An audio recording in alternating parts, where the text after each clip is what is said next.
Go ahead. The second thing has to do with the Big Bang.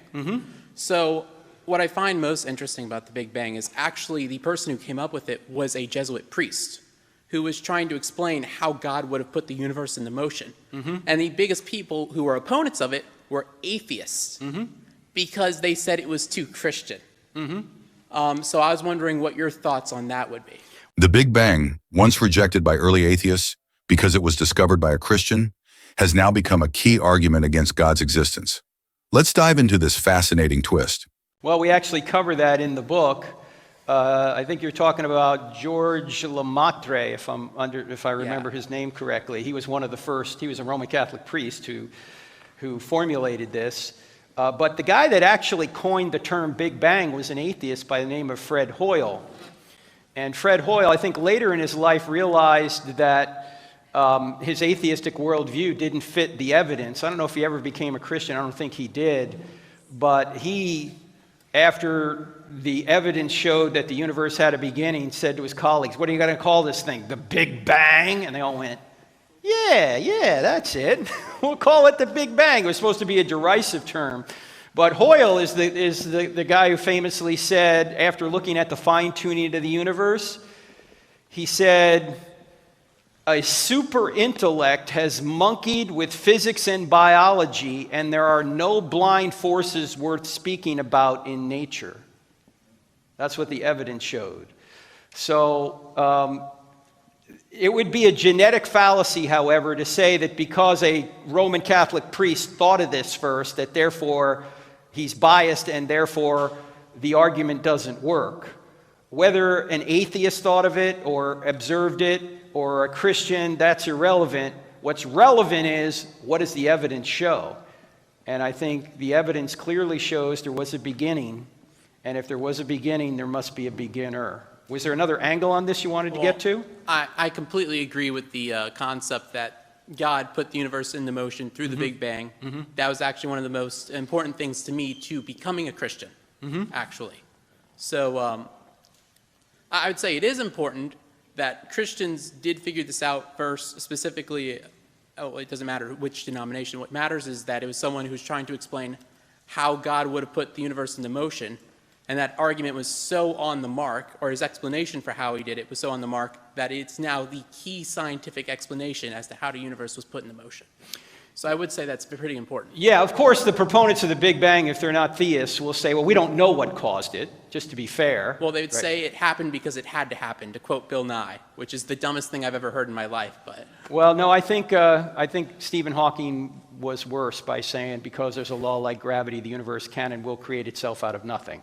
Okay, so yeah, they come up with some very bizarre ways of trying to explain the ultimate origin of all things, and it seems to me they fail. But thank you, appreciate it, Jacob. God bless, thank you.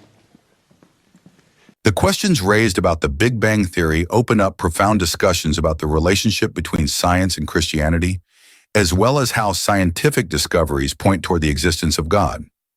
Let's explore the key issues. The origin of the Big Bang Theory and its Christian roots.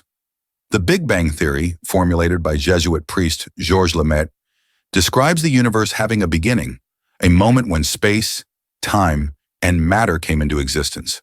Atheists initially rejected it, arguing it sounded too Christian as it aligned with Genesis 1:1.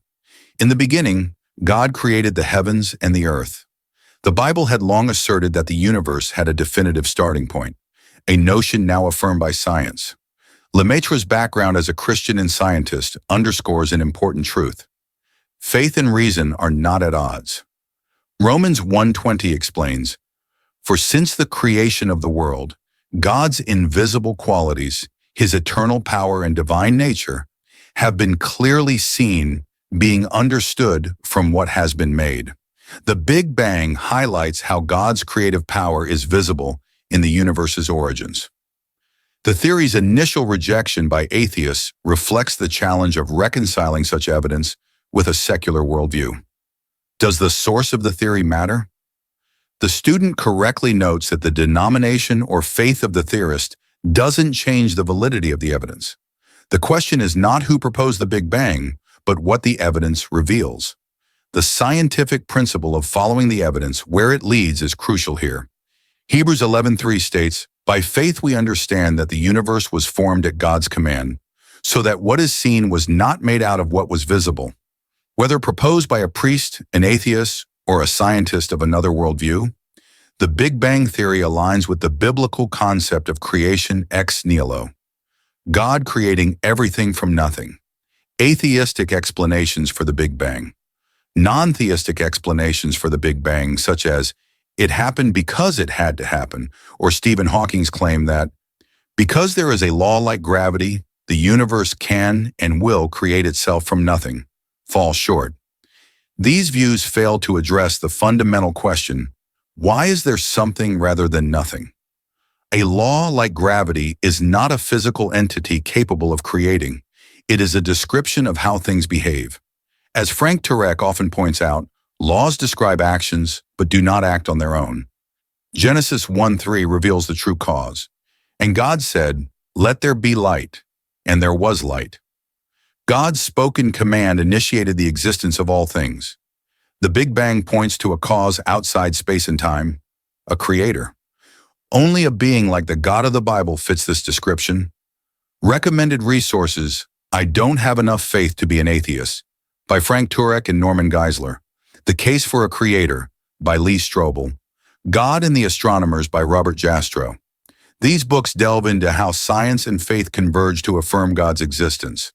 If you found this discussion insightful, check out our channel for more videos exploring the intersection of science, faith, and apologetics. Let's dive deeper into truth together.